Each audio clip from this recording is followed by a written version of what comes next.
এটা জাগুলিতে আমরা আজকে সোলার সিস্টেম লাগাবো। মানে কালকেও লাগাচ্ছিলাম, বৃষ্টির কারণে তুলতে পারিনি। তো আজকে পুরো কাজ দেখাবো।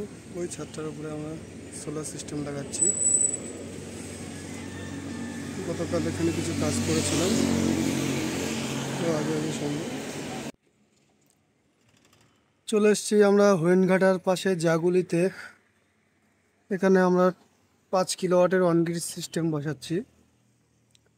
গতকাল কিছু কাজ করে গিয়েছিলাম, এখন আজকে আবার শুরু করছি।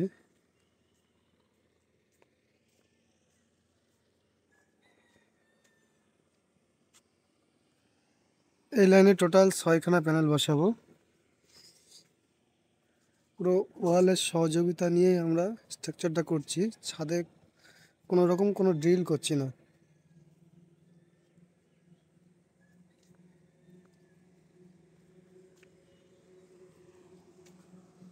তো এই লাইনে 6টা প্যানেল বসছে এবং ওই সাইডে আরও 4টে বসাবো। টোটাল 8টা প্যানেল বসবে 590 ওয়াটের।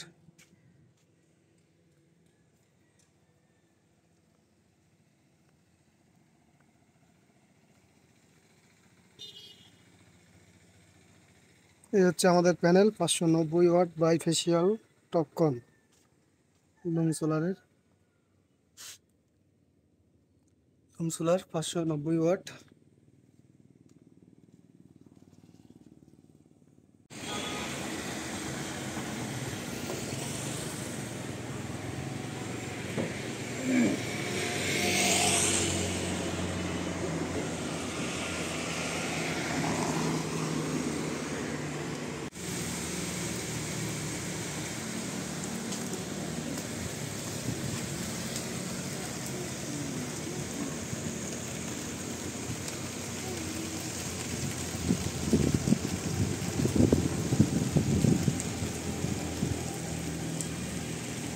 ইউটিউবে ছাড়া নাকি এগুলো?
ভিডিও করে দেখতে ভালো লাগে। হ্যাঁ, ভিডিও করেছি।